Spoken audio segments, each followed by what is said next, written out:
2024 has been a bumper year for elections and a year of permanent geopolitical crisis. What does this all mean for 2025?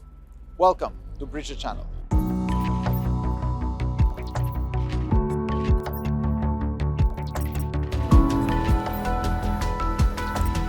Starting off with elections, we already knew that 2024 was going to be an election super year with elections in most major powers of the West and as well in many important countries around the world. It is fair to say that those elections did not resolve many of the crises that those political systems were facing and perhaps even created new crises of their own. The mother of all elections was in the US, and the re-election of Donald Trump as President of the United States creates a host of new challenges for the world and for international geopolitics for 2025. Of course, we have had an important election here in the UK with a change of government after 14 years into a new Labour government under Keir Starmer. And we have had also elections for the European Parliament. We're living 2024 with many of the most important powers of the Western Alliance in Europe in major political crises. The German government has collapsed and we're going to have an election in early 2025.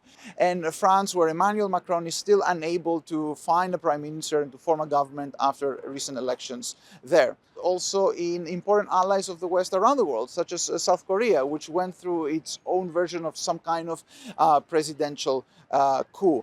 Of course, electoral politics will remain important in 2025. What is important, though, what we have learned from 2024 is that electorates are more fragmented than ever and that political systems are struggling to find the necessary majorities and struggling to find the necessary solutions to move forward. Now to geopolitics. 2024 has not been great for the various geopolitical crises around the world either. In Russian-Ukraine war, contrary to what many people expected and hoped, there was no breakthrough, particularly there was the hope in Kiev. Instead, what we have had is a stalemate that is probably tilting towards Russia's side. And we have even had the internationalization of the war with the presence of North Korea troops, something that creates even more anxiety to Europe. It's the same story in the Middle East, where the war in Gaza has spread in Lebanon, and now, more recently, perhaps it will destabilize Syria even more. What is important about those geopolitical crises, of course, is that they tie in with a lot of the electoral situation that we saw earlier. We saw, for example, in the UK election, how the Gaza crisis created its own political turmoil, resulting in the election of a number of MPs purely on the question of Gaza and Palestine. So geopolitics and electoral politics are kind of reinforcing each other in this constant sense of crisis. One exception in this picture of a geopolitical and electoral crisis bundle might very well be the EU. We have had a European Parliament election that produced a more or less orderly transition to a new von der Leyen Commission. It remains to be seen if the EU, faced with a crisis in Berlin and Paris and with the uncertainty of the new Trump administration, will emerge as the reliable actor of the transatlantic relationship.